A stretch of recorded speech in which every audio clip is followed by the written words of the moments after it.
Well, the kiddos are already back at school, and I feel for kids today. You know, bullying, it's not just in person, it's cyberbullying, and it seems to be getting worse. So here to help is Rick Jordan with the ethics of bullying. Rick, good morning. You've got kids. Good morning. It's terrible. I feel for kids. I really do. It's a tough situation. I do. 1 out of 4 kids are a victim of verbal bullying. 80% now fall victim to cyberbullying, and 35% actually get threatened online physically. Terrible. It's horrible, and I've got amazing young kids that have gone through this. You know, Yeah. There's a story in my book that's about me even being bullied by a teacher. Oh my You know, gosh. some of the crazy questions that come up, you know, like what do you do when your kid's being bullied, or what do you do when your kid is the bully? Okay. You know, these are all the ethical minefields that come up when kids are just attending school nowadays. You Right. know, what if your kid's teacher is being bullied, or your kid is bullying the teacher? Yeah. I knew a kid that took a cupcake up to his diabetic teacher and just smeared it all over her nose. Oh my gosh. Okay.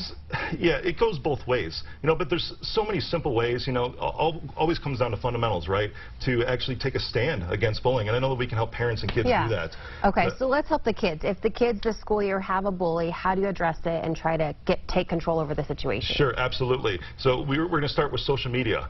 Yeah. I say get the kids on early. A lot of parents want to get them on it. Absolutely. Okay. Give them why? a Facebook present for their 13th birthday.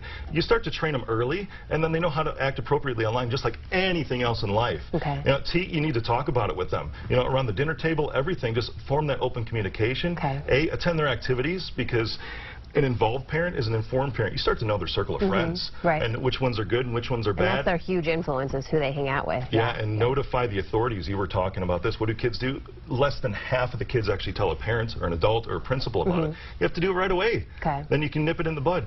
And D, you always have to display affection, because those open arms become your kid's safe place. Okay. Just super simple ways to help kids deal with bullying and help parents encourage their kids through these very challenging phases in life. Okay. What do you do if you, like you said, there is an adult bullying the child, which I'm like, is that happening? That's still happening today? That's a circle of friends. So it's not just knowing the kid's friends. When you get yourself involved in the activities of your child, you start to know who those parents are too, and which ones are kind of the troublemakers, which ones let their kids run free and loose and don't have any control over them.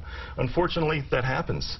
But you can step in as a parent, and your kids can even start to be a role model, like my son, who's a student ambassador for his grade. He can start to be a role model for everyone else, and then sometimes the kids can teach the parents. Okay.